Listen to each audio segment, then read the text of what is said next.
All right. Greetings, parents, guardians, family members, and district representatives. Welcome to the virtual edition of Newton County Schools Parent Connect. I'm delighted to have you here today. My name is Shay Jones, and I'm a part of the Instructional Technology and Media Services team. Our focus is our 3E model, providing enriching experiences, fostering active engagement, and offering diverse exposure for both students and teachers. I'm joined by Mrs. Lori McGovern, Instructional Technology Specialist, who leads our Media Services team, including our Read Across Newton initiative. Please note that this session is being recorded and will be available on our Parent Connect Canvas page. After today's presentation, we'll hold a question and answer session, so feel free to type your questions in the chat box and we'll address them at that time. With that, I'll hand it over to Ms. McGovern. Thank you, Shabry. I want to thank everyone for being here today. It has been such an interesting week, and it's the day before a holiday break. So I really appreciate everyone tuning in for a topic that, well, I'm passionate about. Today, we're going to be talking about literacy tools and strategies that you can use at home. So these are to target your child reading wherever they are in their reading process. Shabry, I'm going to put a link in the chat. This is going to be the link that is a whole page of resources with kind of the explanation as I go through everything that we're going to be looking at today. So I want to make sure that you have that link and all of those resources available to you. So let's go ahead and jump in. All right. So again, literacy tools and strategies you can see at home. There's the QR code or the bit.ly link to get to not this presentation, but a whole series of resources that I'll refer to in this presentation. So today I'm really focusing on pleasure reading and the importance of pleasure reading. It really matters. Pleasure reading is reading on our own time what we want to read. And there's tons of research on pleasure reading, but some of the benefits include our language development. It's the number one way to learn new vocabulary. It helps us be better writers, and social emotionally, it helps us understand people and the world around us who may have different backgrounds from us so that we learn more about that. And it's good for your health. It actually reduces stress and can improve sleep habits. And those are just a few of the things. So every strategy we refer to today, or I talk about today, is going to be with pleasure reading. And I think that's so important because at home, that is the thing that you can help us here at school work on with your kiddos.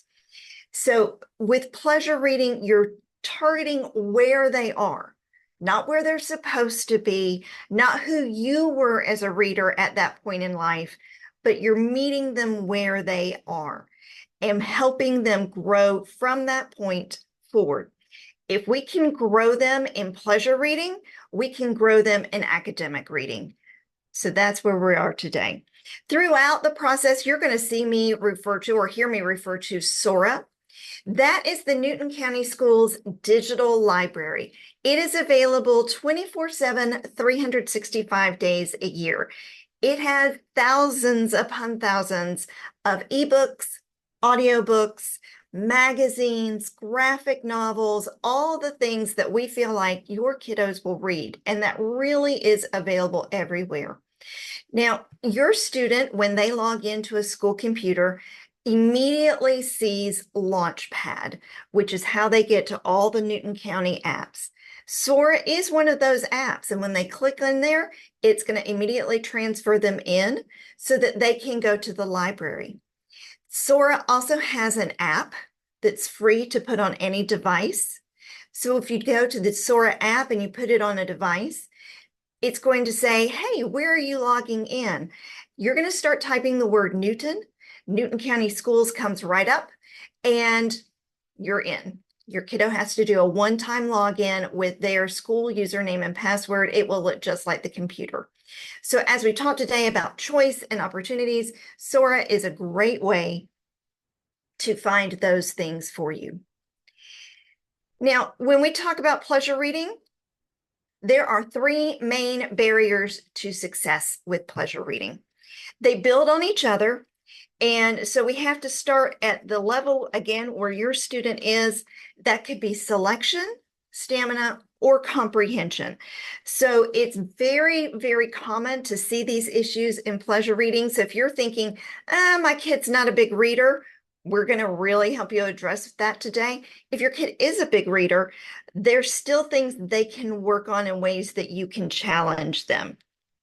And again, we'll see and talk throughout about that. Our first barrier, selection. This is the most basic one, and it is a doozy.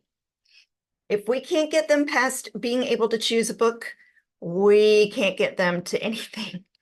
So if you've ever heard your child say, I hate reading, or never read anything I like, reading is so boring, we're stuck here at the selection phase. So what can we do as a parent? The first thing you can do as a parent is help your student talk through what it is they are actually interested in. Now, notice I have down there the one question you never, ever asked. Learned this the hard way. Never, ever, ever ask someone, what do you like to read? If you know they're probably not a big reader, because you know what they're going to say? Nothing. And anything you ask them after that, they're going to tune you out. They're not going to help you. So don't ever ask, well, what do you like to read? Or what's your favorite book? You're probably not going to get very far with that. So I'm a former school librarian. I would always do what I call interest inventories. And there are some on that resource that I provided for you at the beginning, the bit.ly link, just to give you some ideas of questions to ask. Get them talking about what do they like to do? What's their favorite TV show or video game or music performer? That's meeting them where they are. Get them really kind of opening up. Don't just let them say football. Well, what do you like about football? Do you like being with your friends? Do you like being outside? Do you like the actual throwing and what you do in the game? All of those things really help you tune into that. At home, the Sora library lets you look at things by topics so that you can kind of maybe find some things. But being able to help your kiddo talk through that and be able to say, then that lets them the next time they go talk to their teacher or the next time they go talk to the librarian, oh, you know, I was talking with mom and I really like these things. And parents, there is nothing saying you can't send an email to the teacher or send an email to the school librarian and say, can you please help my child? This is what they said they like and are interested in. Absolutely. The other thing that I'm going to tell you is the worst thing that you can say when you're talking about selection. Chapter books. Chapter books are the term we use to talk about fiction reading. Now, I love me a fiction book. I like to escape to some alternate world. But you know what? A lot of people don't. And they associate reading with chapter books. My husband, for example, will tell you he's not a reader. That's a big fat lie. He reads all the time, but he does not pick up a chapter book. He is on every blog, every website about whatever nonfiction topic is his interest of the week. He likes to research about things. He likes to know things about different topics. He likes nonfiction. A lot of your readers may actually prefer nonfiction, but we get stuck in the, I have to have a chapter book. That's where, as a parent, you can help your student work through that, or you can talk to a teacher about, that's not really my child's interest level. What can we do? In Sora, you're going to see a lot of magazines in there for your student. Why magazines? Couple of reasons. Number one, magazines really hit current topics of interest. So there are whole magazines in there about Taylor Swift. I mean, right? You know, you have a Swiftie at home. So, but they also help you target specific interest areas that maybe books don't allow. For example, I had a parent tell me recently, my youngest child only wants to read about horses. I get it. I've had those students. You run me out of my nonfiction horse books. You don't want the chapter books with people riding a horse, but I have horse magazines in Sora. So there's something that maybe we can work on. So getting them to look into that, consider their options and where they are. If they like graphic novels, let them read the graphic novel. We'll talk more about that in a second.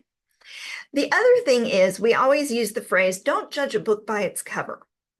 Well, you know we do it, so let them do it too, but help them think through using the cover of the book to kind of think about, well, what might this story be about, and is that something that would interest me? I have an example here on the screen.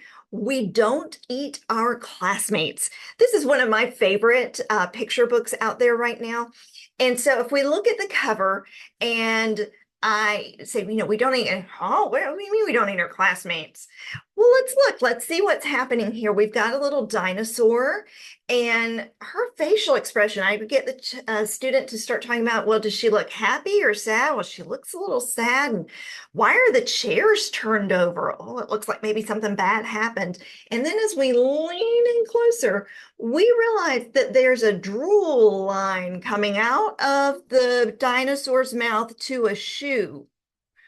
Well, thinking about the title, what do I think just happened? I'm getting when we ask those questions and we're looking at time, we're seeing, is this something I might be interested in? I'm previewing the story a little bit and then come back after they've read it and be like, well, what happened? Or did the cover match the book? Because sometimes you'll find that, especially with older readers, the cover does not match the book.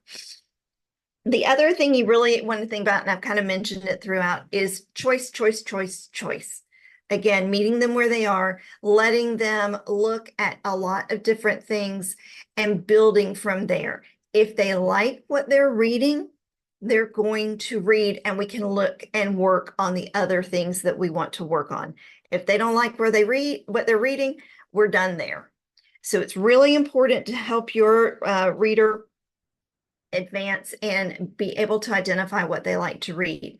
Now, advanced readers, if you have an advanced reader at your house, I do, they get stuck in one topic area. So my kiddo loves to read, but we're only reading one author and his books over and over and over. At that point, then we start trying to look at maybe what's something different, or what's a read-alike. A Google search is your best friend on that. Read-alikes for, and then you type in whatever it is that they're looking at, and maybe we can get them into a related topic. So that's another thing to think about with choice and your advanced reader. Our second barrier is stamina. So we've worked on what it is they like to read. Now we need to work on them actually reading. This is a classic example here of things that I've heard over the years as a teacher and a media specialist. I've read this page 5 times. I don't know what it says. If I just keep staring at it, maybe turn the page every now and then, my teacher, my mom, whoever, they'll think I'm reading. Fake reading. I bet at home you may have seen a fake reader. Or if you are a teacher or in education, you may have seen, heck, you may have done the fake reading. I get it. There are things when we're like, oh, maybe if I keep turning the pages, it'll just sink in. I'll understand it. That's not true reading. So again, the first thing you have to focus on is selection. Once we have something we're interested in, then we can work on reading for longer periods of time without losing that focus or interest. So we want them to be able to read for a certain amount of time, but if they're just staring at the pages, they don't have it, and that's okay. We're meeting them where they are. So co-reading, we think about that a lot with our younger kiddos. We read aloud to our beginning readers. We read aloud to our small children, and that's beautiful. But I guarantee you, if you have an older student, and I don't mean like third grade, I mean like middle schooler, I'll tell you the high schoolers do too. People like to be read to. If we didn't, there wouldn't be an audiobook industry. Continue to read aloud. As you grow with your student, maybe it was, I read a page, you read a page, or I'll read this chapter out loud, you read this chapter out loud. With older students, I have seen a lot of my best friend and I want to read the same book at the same time. You at home can do that too. You and your student can read the same book at the same time and then talk about it. You can say, well, I'm going to read this book, and your kiddo says, I'm going to read this one. And then you come back together while you're in the car, go into the game or whatever, and you're talking about what it is that you're reading. Talking about being in the car, audiobooks. I had a student tell me years ago, Miss McGovern, I cheated. I'm like, what? He says, you gave us that book to read, and I tried, but I went to the library and I got the audiobook. So I'm real sorry. I cheated. I didn't read the book. Audiobooks are still reading. So audiobooks are a great way to have those in the car, and you're reading together, you're co-reading, and you can pause and talk about what it is that has just been read to you. The next thing you want to look at is having goals. Now, goals have to be short term. You know, we hear this, but we still make those New Year's resolutions, and by January 10th, we failed and we're done. Reading goals tend to be real long term. They're a quarter, they're a year. That is too much with a student who is struggling with reading stamina. So meet your kiddo where they are. I know I keep saying that, but it's so important because we get caught up in what the teacher is telling us they should be able to do. If they can't do it, they can't do it. So many of you may have kiddos who come in and they say, well, the teacher said, well, we have to do 20 minutes of reading every night, or whatever that goal is. And you've looked over more than once because you're doing dinner or homework or whatever with the sibling, and they're over there reading. Maybe they're just turning the page. Maybe they've fallen asleep. Well, we got to go back to the selection. But then I would argue 20 minutes, if they can't stick with it 20 minutes, it's 20 minutes total. What can they do? Can they do 10 minutes? Can they do 5 minutes? What can they do? And you can add up to 20 minutes. But then I would set the challenge. Okay, we're doing 5. After a week, have we made it? Great. Let's do 7 minutes next time. Build it up. Don't build it up dramatically. And you have to be consistent. This is training your brain and your thought process and your mental and your focus, because a lot of people don't like to sit still this long. You're training your body and your mind. Just like anything else, that means being consistent. Do you know how many times? I'm not telling you how many times. I have started a couch to 5K program trying to get up my running. I go great for about a week, and then I drop off for a month. That's not being consistent. When I go back, I can't do what I was doing before. I have to start over again. So, you know, their kiddos are just like us. Reading stamina is just like that. We have to be consistent. So we absolutely want to be able to meet our kiddos where they are and help them build up and feel success. If your kiddo needs a little reward or something, give them that. We're going to build up to this amount, and then we're going to have an ice cream, or we're going to, you know, watch that show together that you've been wanting to see, or something. It doesn't have to be big, but always remember that we're goal-terming, short-term goals, and make those challenges. Okay. This is really where you want to be. You've helped them with the selection process. They can now sit and read or listen or whatever it is. Now you really want to work with your child on comprehension. If they can do these comprehension strategies, if they can have this ingrained as a habit with pleasure reading, the academic reading, the stuff they have to do for school will be so easy. They will know what to do, and you will see a huge gain in what they're able to do. But the number one thing we see with comprehension, reading and processing and using information is I read it, but I don't get it. Or I just read that whole chapter and I can't tell you anything it's about. I did that a lot in college. You may have done that a time or two in your life where you've like, I looked at every word on the page, but nothing sank in. That means we have a problem with our comprehension. So here are a few things that you can work on at home. And again, there are all of these things built into that resource page that we're providing throughout. So how do I help them with comprehension? Well, let's go back and talk about before we even start reading anything. If your kiddo, and I think as parents and guardian, and we realize we forget that our students don't necessarily read and process information the way that we do. I was well into adulthood before I knew that some people read, particularly fiction text, and they don't see it in their heads. I create a whole world when I read. I see the characters, I see the setting, I've got it in my head. I gotta tell you, I have never forgiven one movie adaptation of a particular book because they changed the main character so far from what I just knew she looked like as I read it. So we visualize, but some kids don't. So remember, I mentioned graphic novels earlier. Graphic novels help students visualize what's going on. So if your student is a striving reader, we're still learning the words and the vocabulary. Maybe they don't see the picture in their head.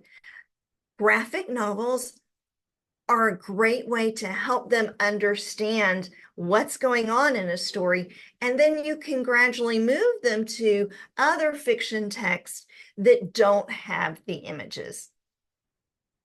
But help them understand, ask them some questions. Okay, what do you think that looks like? Or I visualize the character this way. What do you think about this?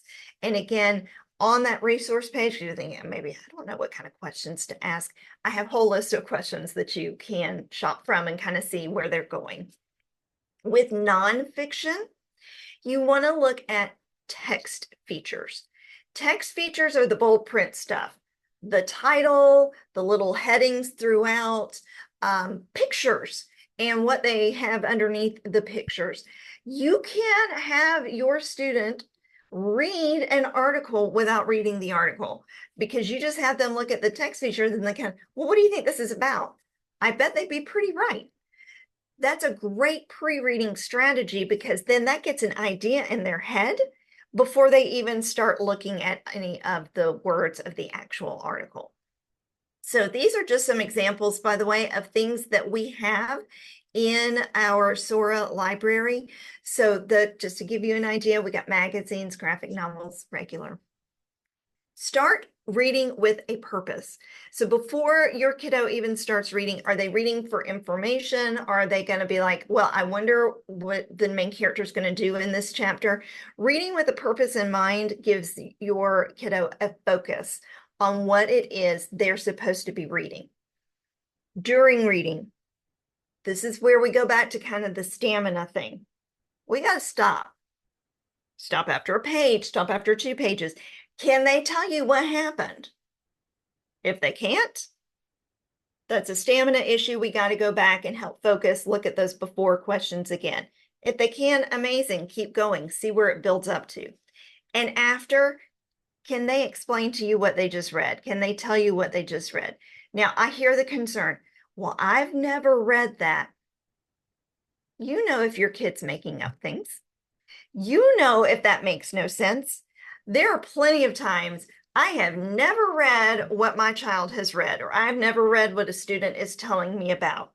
I can look at the cover, judging by cover, and I can listen to what they're saying and does it make sense?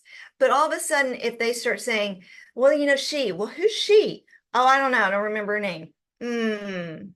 Let's go back. I don't think we picked up on everything. And again, just practicing these. These are great things to do at dinner while you're cooking.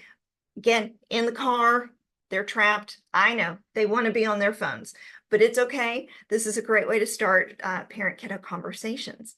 I have a little bonus right there. This is an advanced skill. So if you feel like your reader is really starting to, cook with some Crisco, this is an advanced skill.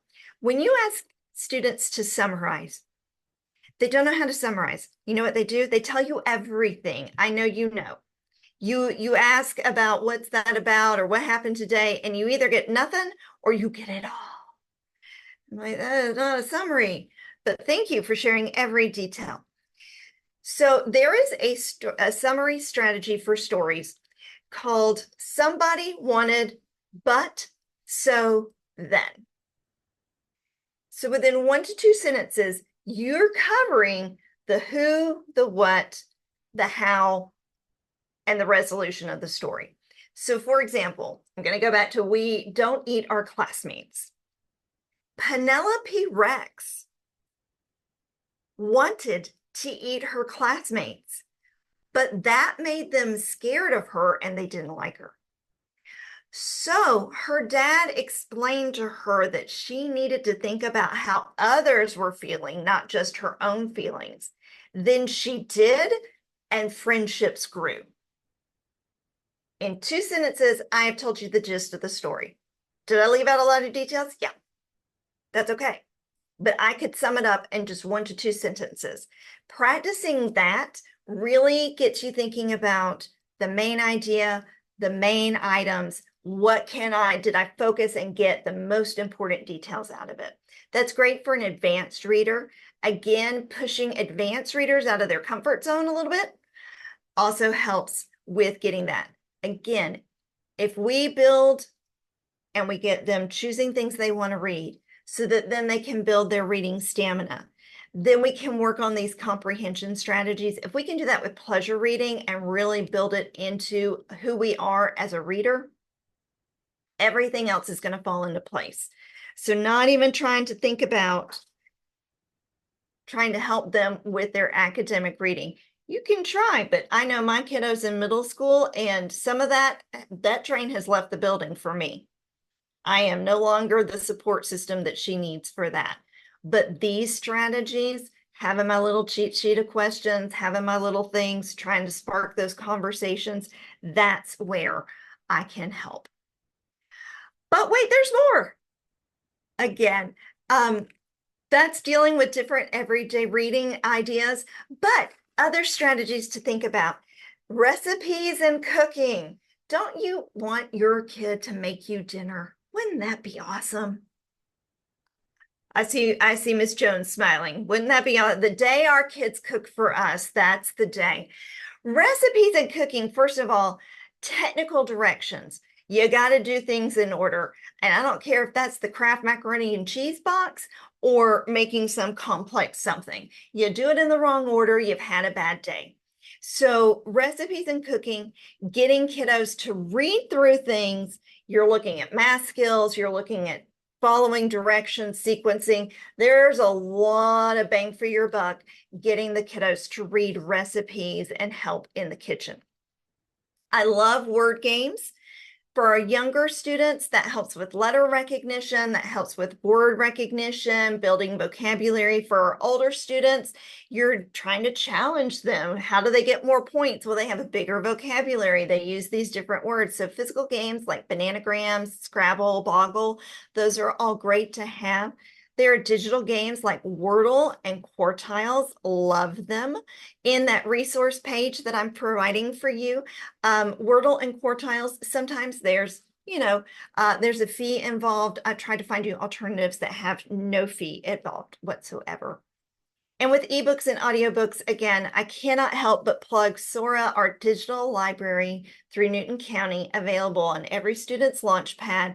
Elementary kiddos, I know they don't bring their device home, but Launchpad is available on any device. You just have to type in the web address.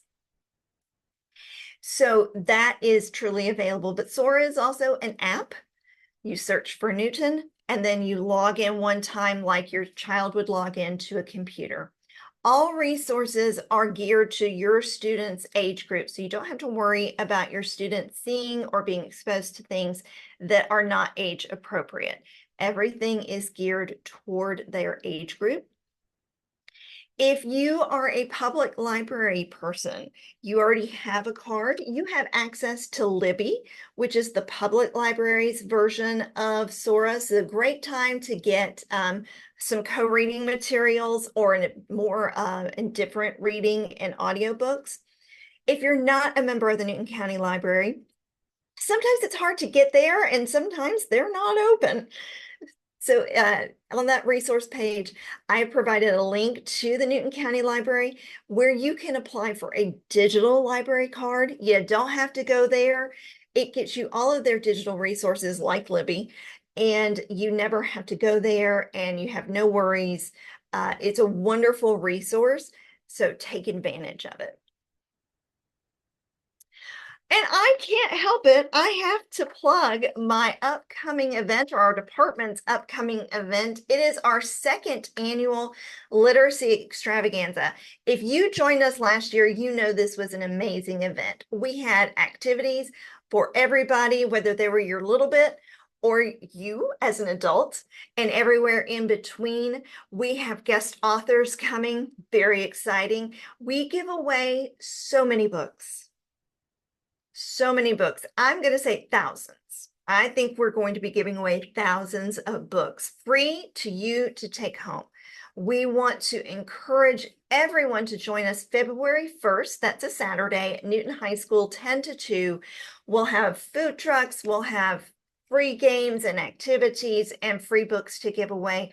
It is a wonderful experience, and I really, truly hope that you join us. Shabry, I'm going to hand it back to you now.